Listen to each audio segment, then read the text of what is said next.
Chapter 27. 17 Steps to Being Happier Than God. Okay, we've created a deep contextual field within which to consider the steps I outlined at the beginning of our exploration here. Now let's look at these powerful steps that you might take to make your life more joyful, more peaceful, more fulfilling, more exciting, more rewarding, and more fun. I believe that the whole of humanity can be happier than God. The world is losing patience with itself. Its people can see that the way we are proceeding, the way we are co-creating life on the earth, is not sustainable. They also see that it is many, but certainly not all, of our most fundamental beliefs about God and about life that are causing our dysfunctional behaviors. So you can look for a major transforming into what I have been calling the new spirituality. So from right here right now we, you and me and everyone who makes this decision consciously, can begin to contemplate ourselves enormously happier on a personal level than ever been before, no matter how happy it has been so far. Here are 17 steps that can get you there. 1. Bring an end to separation theology. Work in your own life and your personal belief system to eliminate any thought of separation from God. Just get rid of that theology. Separation theology is a theology that insists that we are over here and God is over there. Its doctrine tells us that God separated us from God as punishment for our sins, and that our job now is to get back to God, which is impossible only if God will allow it, which God will do only if we obey God's commands, follow God's laws, and submit to God's will. In short, we must do what God wants. This is your first step and it is mine. It is the jumping off point. It is the beginning of the end of how things now are. It is the start of a new creation, of the placing into reality of the next grandest version of the greatest vision ever you held about who you are. The unspoken truth reveals to us that oneness is not a characteristic of life. Life is a characteristic of oneness. Life is the expression of oneness itself. God is the expression of oneness itself. Life and God are one. Oneness is God and life. It is a circle. When we understand this, we see God in everyone and in everything, including our divine selves. We see clearly that we are God-godding. That is, God in the act of recreating God's self. God, and life, evolves. God never stays the same, but becomes bigger and more of what God is, in every moment. God is more of everything now than God was a nanosecond ago. When we solve our own case of mistaken identity, when we identify ourselves as that which God is, we will be as happy as God. But now follow this: if we use the term God to indicate the collective divinity and the term you to indicate the individuation of divinity, and if the day comes when you have raised your consciousness to a level where you are happier than many other individuations, well, then, you will be happier than God. The individuation that is you will be of higher consciousness than the largest number of other individuations of divinity that we call God, just as previous messengers and avatars and masters, Buddha, Moses, Jesus, Muhammad, and more, have experienced their individuated consciousness to be raised above the level of the collective consciousness. It then became their mission to raise the collective consciousness of humanity so that the entirety which is God could evolve even further, continuing to expand in consciousness and total self-awareness. This is what they were doing here. All of life is divine, and when we treat all of life as divine we will change everything. For how can one aspect, how can a single individuation of divinity, ever be totally happy so long as any other individuation is totally unhappy? The answer is, it cannot. And so, we will rise each other up, that we might all experience ourselves, one by one, being happier than God. I am come that you may have life, and have it more abundantly, said one master. And the master in you will one day say the same thing. When the earth is thus transformed, person by person, no more will children die of starvation. No more will millions suffer from oppression. No more will nation battle nation. When we treat everyone as divine, there will be war no more. 2. Stay in touch with who you are. Remember that you are not your body, but a soul traveling with the body on a journey to joy. Remember that your soul is an everlasting part of God. Remember that you and God are one. Then become clear on what is most important to that individuation of divinity that is manifesting as you, right here, right now. Treat everything and everyone as if it was perfectly tuned to everything and perfectly timed to your soul's agenda. Understand that because of who you are, nothing can hurt you, and there is nothing you need to be absolutely happy in this where of your eternal existence. What I am saying here is to see yourself as a spiritual being with a body, on the sacred mission of self-realization. First, realize who you really are, then recreate yourself anew in the next grandest vision you ever held about that. Your task each day, and it is not as difficult as it may at first seem, is this: remember your identity. Retain your identity. Recreate your identity. Remember your identity in the face of every evidence to the contrary. Retain your identity in the face of every situation that would deny it. Recreate your identity in the face of every invitation from life to stay right where you are. 3. Give others every experience you seek. The fastest and easiest way to retain your identity is to place others in touch with theirs. The fastest way to have any experience is to cause others to have the same experience. If you wish to experience your divine self and your true identity, cause another to experience their divine self and their true identity. Give people back to themselves. You can do this in 100 ways and 1,000 lives in 1,000,000 moments. Whatever you wish to experience in your own life, cause another to experience in theirs. If you wish to experience love, cause another to be loved. If you wish to experience abundance, cause another to be abundant. If you wish to experience success, cause another to be successful. If you wish to experience power, cause another to be powerful. If you wish to experience wisdom, cause another to be wise. If you wish to experience romance, cause another to be romanced. If you wish to experience forgiveness, cause another to be forgiven. If you wish to experience safety and security, cause another to be safe and secure. If you wish to experience partnership, cause another to be perfectly partnered.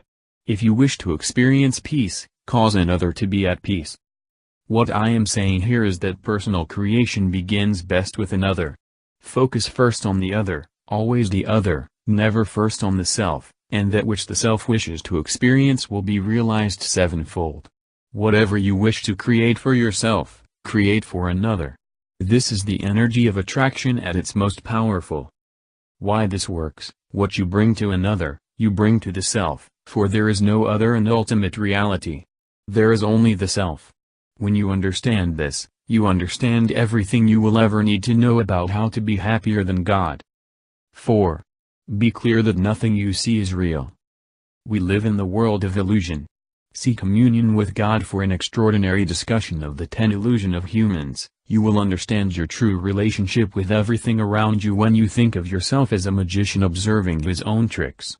Have fun that a good magician has, but don't forget for a moment that it is all an illusion. More important, don't forget that it is you who are creating the illusion. Endeavor, therefore, not to get lost in it. What I am saying here is to stay above the fray by noticing that are you creating your experience of all of it.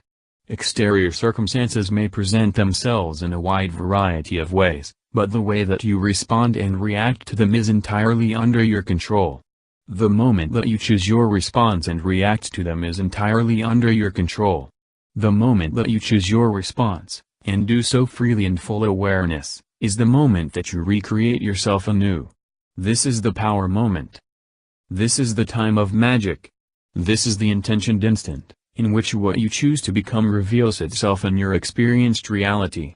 This is when you decide about yourself, and see yourself being what you have decided to be, sequentaneously.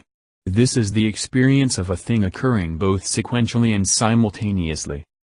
Know always that what is happening is what is happening, but how you are experiencing what is happening is something you are making up. 5. Decide that you are not your story. In order to experience what is happening in a way that preserves your happiness, you will mostly likely have to drop your story. Your story is all the data you have collected about what has happened to you in your life, and the reality that you have manufactured about the kind of person you and other people are and how you all got to be that way. For instance, I was dunked underwater when I was a child of about 8.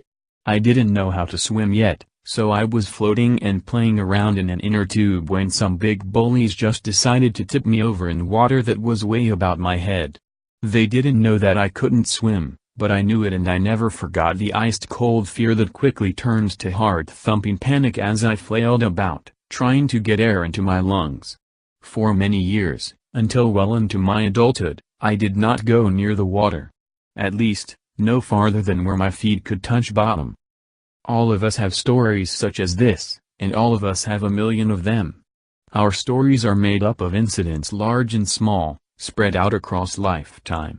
We become the sum total of these encounters unless we do not. At some point we may let go of an idea that we hold about ourselves and others, because we realize we have to, if we wish to get on with life. Happiness will never be found in your story, only in your newest and grandest decision about yourself and others. This may mean having to tell yourself, with regard to a lot of things that have occurred, that was then and this is now. None of those things have any bearing on what is occurring in this moment. A boy has been raised by an overbearing, demanding, critical mother for whom nothing was ever quite good enough. He leaves his mother's home at 18 and gets on with his life, to which he seems to have adjusted fairly well. At 23 he falls in love and marries. A few months later his wife encounters a behavior of his that she finds a touch annoying. It might be nothing big. It could be something very small, actually. He never puts the cap back on the toothpaste, she mentions it to him, and he blows up. "Hey! Get off my back! Just get off my back!" She looks at him stunned. Where is this coming from? It is coming from his reactive mind. Yet the invitation of transformation is for you to come from your creative mind. It is to create yourself brand new, the way you would like to be, not the way you have always been. Even though you have good reasons for being the way you have always been. It is important to understand that your subconscious mind does not know the difference between then and now. It holds all data in a place where time does not exist. That is why you can break out in a cold sweat dreaming about something that occurred 20 years ago. Your subconscious mind, which controls most of your body's system, by the way, does not know that what you are remembering is not actually happening. To react is to do exactly what the word suggests. It is to act again, as you did before. This is a sure path to unhappiness, for the greatest happiness is creation, not reaction. What I am saying here is that what life is inviting you to do is to experience yourself, and the moment you are living in any given when, where, in the way that you wish to experience yourself, rather than the way that you used to experience yourself. You are invited to give up your previous identity, let go of your prior idea about yourself, and pretend that life has started all over for you right now, at least with regard to the most important decisions regarding who you are and how it is with you. In some circles this is called being born again. 6. Have only preferences. Many people make themselves unhappy simply by finding it impossible to accept life just as it is presenting itself right here, right now. Nothing is ever good enough, not is ever quite right. Like the princess and the pea, there is no way these people can ever get comfortable with their situation or circumstance, their surroundings or the company they keep. Nothing works. Nothing is good enough, fast enough, big enough. As long as there is a thing called whether these folks can find a reason to not be totally happy. They cannot celebrate what is, but need rather, to excoriate, what is not. To celebrate or excoriate, that is the choice in every moment. Choose the first and not the second, and your life can be filled with smiles forever. You see, there is a way to be happier than God. And that is to not require anything to be any different at all from the way it is right now. This does not mean never to seek to change anything. It does mean not to base your happiness on whether or not that change occurs. This is about shifting from addictions to preferences in the living of your life. If you are offered a bowl of vanilla ice cream and the truth is that you prefer chocolate, it is perfectly okay, and very healthy, in fact, to indicate your preference. Thank you so much. You are very kind. But may I ask, might there be any chocolate ice cream in the house? To be honest, that's my absolute favorite. The result of this kind of honest exchange could be that you wind up with your favorite. And the worst that can happen is that you wind up with vanilla, which is okay, too, because your taste for chocolate is a preference, not an addiction. You can always tell whether you are addicted to something, as opposed to merely preferring something, by looking to see if the absence of it causes you to abandon your happiness. In the example above, the presumption is that you would not be unhappy if you did not get chocolate ice cream, but that you would be perfectly happy with vanilla. Chocolate, then, is merely a preference, not an addiction. The idea in life is to change your addictions into preferences. I was first introduced to this concept in the Extraordinary Handbook to Higher Consciousness by Ken Keyes Jr. I recommend this deeply insightful book to everyone. Transforming addictions to preferences is done by the simple expedient of taking an honest look at how much you would really be missing if you did not get what you think you want and need right here, right now. Often it is very much less than you might have thought. What I am saying here is that there is always something to celebrate, so long as life is being lived. Seeing your cup as half full rather than half empty is more than a sappy aphorism. It is the key to enduring happiness. If you will step out of your story long enough to take an honest look, and to give life a fair chance, you will notice that in almost every instant life is showing up right now with everything you need to be content and at peace. All you have to do to experience this is to change your requirement of this present moment. Requirement changing is really very easy. It is simply a matter of changing your mind about what you need this instant. The truth is that you need nothing in particular. Need is one of the 10 illusions of humans. It is not real. It may be challenging for you to embrace this idea as part of your living reality, but it may not be so much of a stretch to see that surely most of the things that you felt you could never live without were not required at all. You've found a way not only to exist, but to smile, laugh, and be happy without them. Requirement is another of the 10 illusions of humans.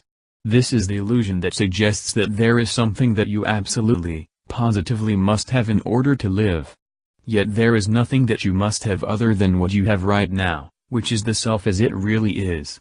You cannot die and your life cannot end, because you are life itself, made manifest. When you understand this, you no longer fear death, and then you no longer fear life. Nor do you ever again feel an urgent, stomach-churning need for anything in particular. This changes everything. 7. See the perfection. See everything for what it is, the perfect event perfectly timed to provide you with the perfect opportunity to express in the perfect way that which is perfection itself. As it relates to you, personally, perfection is the self that you have chosen to be, and are now choosing to demonstrate and experience. This is something that most people cannot admit and refuse to acknowledge, yet it is the truth about you and God knows it. What I have learned as a result of my direct interaction with God is that I am whole, complete, and perfect just the way I am. And so are you. This applies to the saint and sinner, the angel and the scoundrel. There are no sinners or scoundrel in God's world. There are only individuations of divinity, some of whom have forgotten who they really are.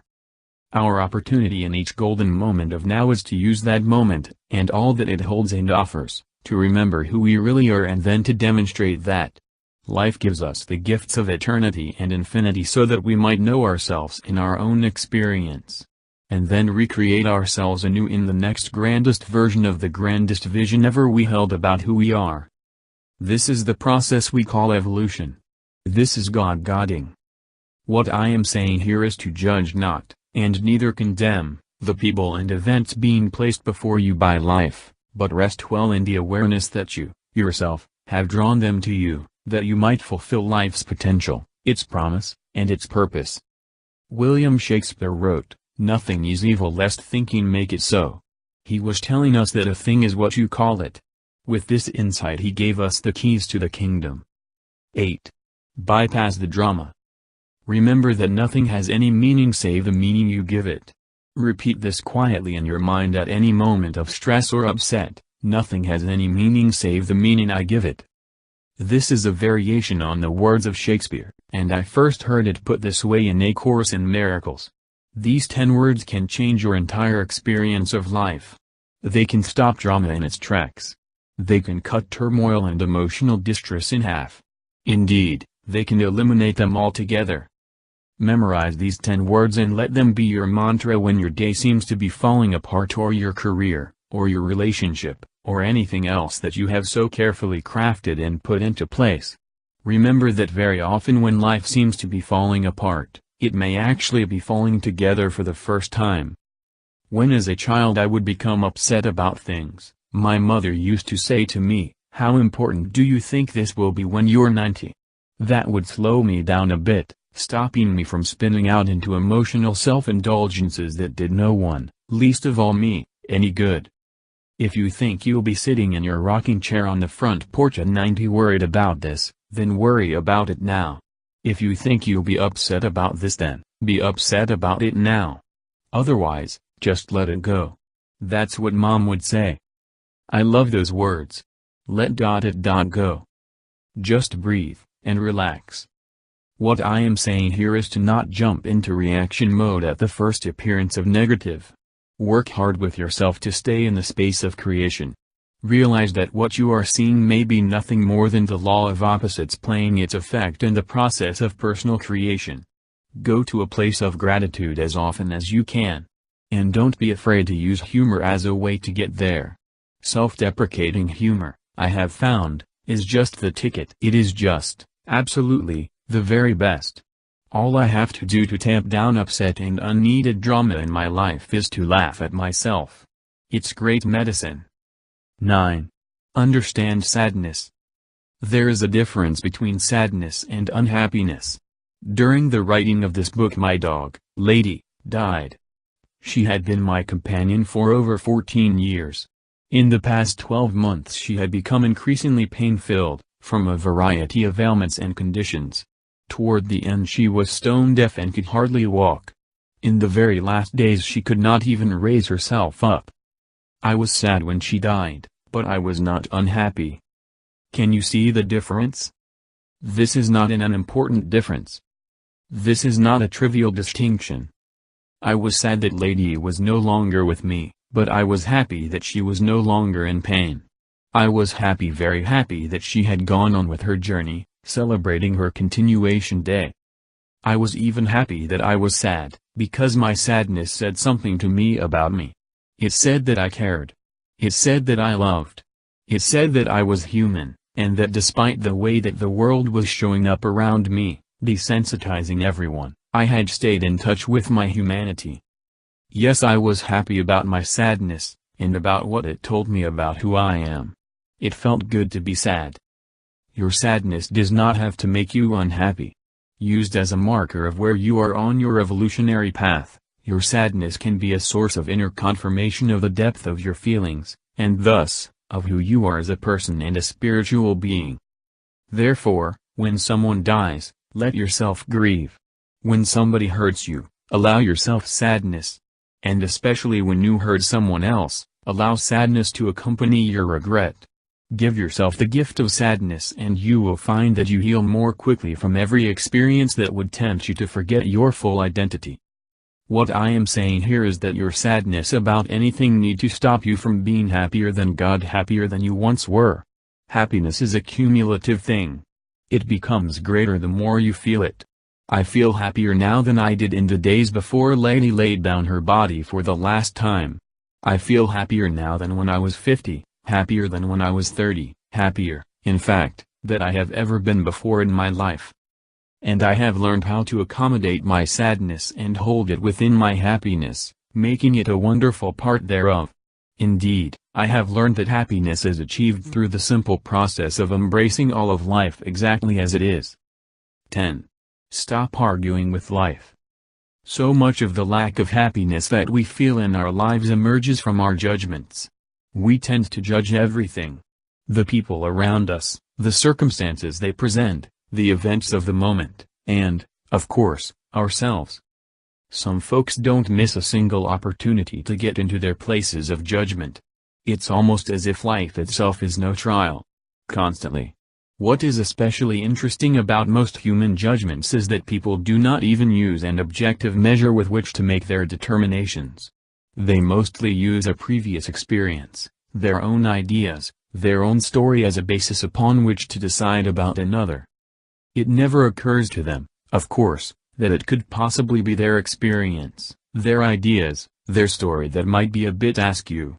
I've watched this from a distance enough to conclude that I am probably doing it, too. So I have made a real effort to move into self-reflection as a replacement for judgments of others. When I am tempted to be judgmental, I look inside to see when it was that I acted that way in my life. Where it was that I produced such outcomes in my life, how it was possible that I made such mistakes in my life. Suddenly, compassion rushes in, pushing judgment aside and making condemnation impossible. What I am saying here is that judgment has no place in a loving heart. Yet remember, judgment is not discernment, and observation is not judgment. It is perfectly healthy to be discerning, and it is perfectly natural to make observations. An observation says what's so. A judgment says, so what? Least of all, judge yourself. For God will not judge you, ever. No, not now, or ever. This is the truth behind the truth. This is the word that cannot be spoken. This is the blasphemy of blasphemies. Judgment and condemnation are among the 10 illusions of humans. They are simply not real. 11. Drop all expectations. Nothing presents a bigger obstacle to long-lasting happiness, or, for that matter, short-term happiness, than expectations. Drop them immediately, and never entertain them again, about anyone or anything. Forget about how you think things should be. There is no much thing as should in the universe. Should is a made-up human construction, having nothing to do with ultimate reality. Know that the twists and turns that removes us from the path that we thought we would be taking are not detours at all, but the fastest path from where we are to where we want to be, otherwise we wouldn't be taking it. Trust that God knows what God is doing. Know that life is always conspiring in your favor. Understand that expectation is just your idea about something, and that this idea does not and cannot take into account the complex interweaving of life journeys undertaken by all of us, sequentially and simultaneously, in the co-creative and collective experience of the one soul, expressed through the many. In other words, there is more going on here than meets your eye. There are more agendas than one. This is a single objective, but a multiple process. Be constantly aware of that, and you will find that holding on to expectations only puts crimp in the perfect plan and paying out of it on the stage of life by all the players. What I am saying here is that expectations place a limit on the way you define perfection, and that this limit constricts your creation of perfection itself. Therefore, expect nothing, and take whatever you get. Embrace whatever shows up. Love what is. Byron Katie wrote an extraordinary book a few years back called Loving What Is. I adore it. 12. Have compassion for yourself. Don't make yourself wrong for any negative experience with which you may now be confronted, even if you feel you deserve it, or that you brought it on yourself. In fact, especially if you feel that way, but have compassion for yourself, and know that God has gifted you with the power inside of you to change yourself, your motives, your behaviors, your exterior conditions, and your life itself, in the instant after this. Remember always that you are not your past, you are not who you were yesterday, nor even a moment ago. Let each new day, each new hour, each new moment mark a new beginning. Even if it is the last moment of your life, it is not too late to declare your new and grandest identity, and to claim it. What I am saying here is that transformation is an instant moment thing, open to us and available to us in any and every second. Life starts anew when you say it does. Therefore be gentle with yourself about yourself. Kiss away your imagined faults, foibles, and failings, and remember this always: if you saw you as God sees you, you would smile a lot. 13. Speak your truth as soon as you know it. The biggest lesson I have learned in my life revolves around truth. There is no such as absolute truth in the objective sense, but there is subjective truth. There is what is true for you, and that is extraordinarily important in your life.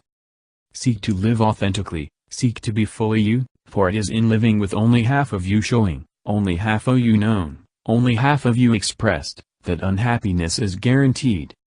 Do not hide your personal truth, your authentic feelings, your here and now experience from anyone, last of all from your dearest loved ones or your beloved other. Interestingly, these are often the ones from whom we hide the most. Usually we do it because we do not want to hurt their feelings. Or, perhaps, because we do not want to lose them. So we keep them in place by keeping them in doubt, by keeping them in the dark, by not telling them all of what is true for us. This is exactly the opposite of what we most benefit from doing, yet we live as a recluse from the expression of our own truest feelings, hopes, fears, and desires. And that is not living at all, that is dying. The death is slow, but it is certain. And one morning we wake up and we simply no longer feel alive. So tell your truth as soon as you know it. Do not think you are saving another person's feelings by holding back or holding in. A wonderful master once taught me, speak your truth, but soothe your words with peace. You can share the most difficult truth gently. Do so. Do not think that by withholding your truth you are saving others from hurt. You are not. You are killing them softly with your song. And it is disingenuous and dishonest for you to do that. What I am saying here is that the way to be happier than God is the way of truth. Tell the truth, to everyone about everything, then live your truth, in every moment and in every way, and you will be happy forever in your heart, for truth makes the spirit soar, truth sets the mind free, truth opens the heart, and truth ignites the passion and release the love of the soul. 14. Watch the energies, catch the vibe. Watch the energies around you. Listen to the energies. Sense the vibe. These are the three levels of perception. You can receive energies by seeing them, by hearing them, and by feeling them. The energy that you see is called light. The energy that you hear is called feeling. Feeling is the language of the soul. Pay attention to life's energies. At all times, you are receiving them and you are sending them. Are the energies you are sending resonating with the energies you are receiving? Happiness is the highest state of resonance. This is exciting news, because this means that happiness is not something that falls on us from the sky, but something that we can create. To create happiness, simply create resonance between the inside of you and the outside of you. For instance, you can match the energy of the clothes you wear with the mood you are in today. In fact, you do this automatically. You can match the energy of food you eat with the energy of your body at any moment. These are simple examples. Learn to listen to yourself. Feel the vibe of who you are, then do nothing and be with no one in an important way if the vibe does not match. I can't go to a movie, I can't listen to music, I can't eat food or wear clothes or even say words or hold thoughts, with which I do not resonate. You can feel these things. You can wave your hand over food and literally feel if it is good for you right now. You can feel people and spaces and colors and everything, if you just pay attention. Pay attention to your outer experience, and pay attention to inner experience. Make sure you are in resonance with the people, places, and things around you. And listen. Just listen. Listening is great art. Do you know that you can make people happy by just listening to them? Do you know that you can make yourself happy by listening others? Listening is one of the richest ways of making love. It is rich with reward, rich with joy. Try to absorb everything that is happening in your space. Then, see if there is a match. And slip out of the space if there is a mismatch. What I am saying here is that when you follow this step you are much more likely to be happy. You need not go along just so you can get along. Pay attention to the energy, catch the vibe, and if it resonates with who you are and who you choose to be, merge with it and co-create with it. But if the energy and the vibe are not in sync with who you are and who you choose to be, remove yourself from it. Not abruptly, not rude, not judgmentally, but gently, sweetly, soft, kindly, and resolutely. Don't change your mind and say, "Oh, well, I can put up with this." Change your experience. Paying attention to the energies and the vibes of life may cause you to change your diet, change your reading habits, change what you watch on television and at the movies, change what you wear, change the way you talk. Even change the company you keep. Welcome these changes. They are the beginning steps on the journey to joy.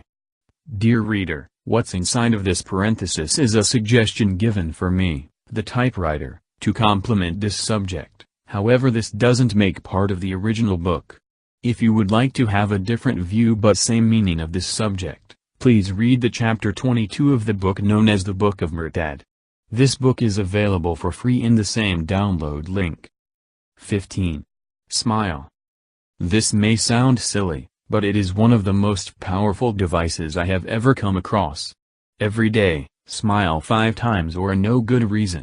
And for certain and for sure, smile broadly and immediately when you do have a reason. There are some people who never smile, or very rarely do. Even when a whole room is laughing, they cannot smile. There are people who may simply be self-conscious, or they may be deeply hurting. What it is important to know, however, is that smiling can heal both conditions. Smiling need not be merely a reaction.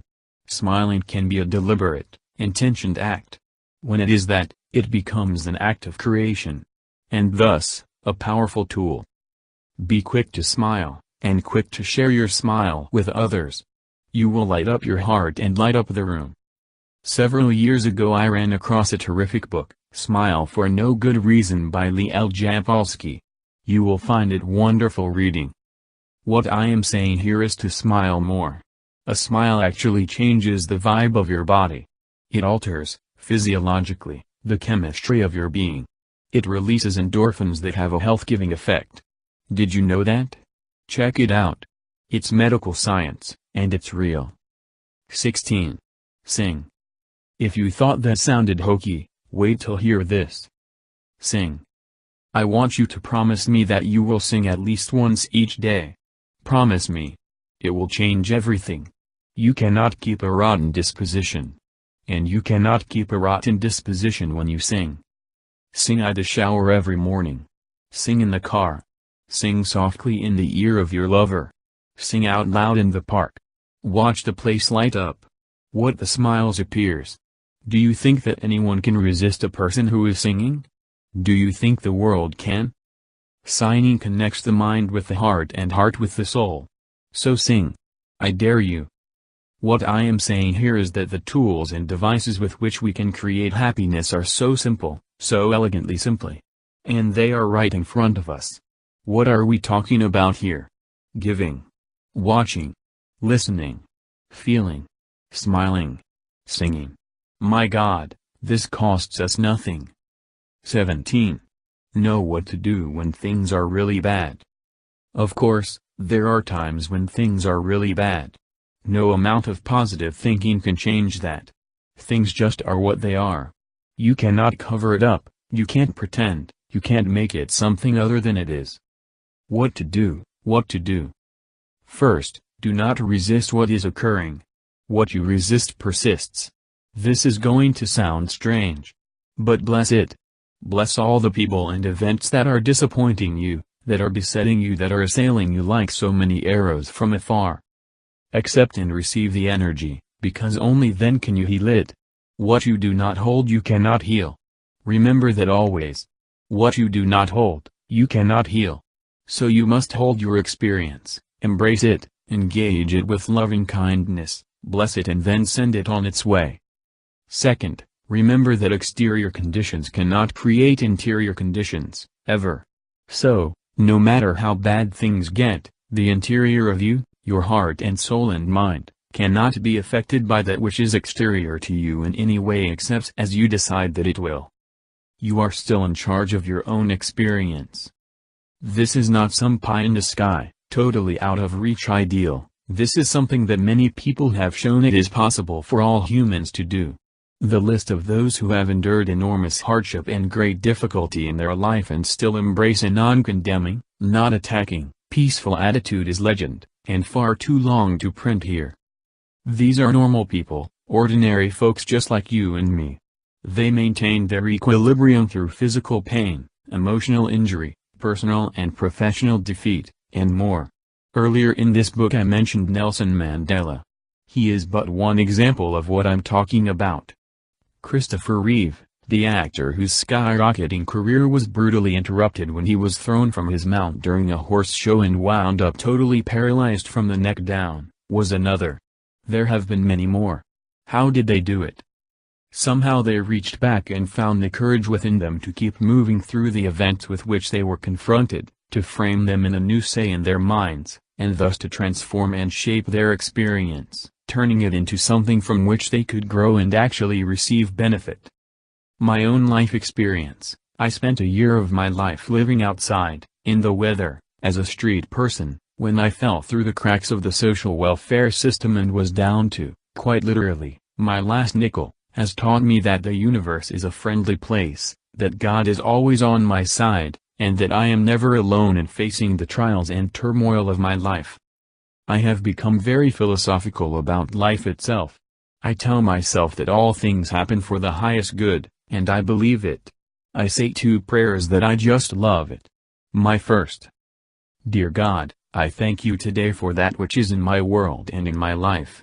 I rest my heart in the knowing that I will yet see pain turn into joy, sorrow into gladness, and even death into everlasting life. My second: Thank you, God, for helping me to understand that this problem has already been solved for me.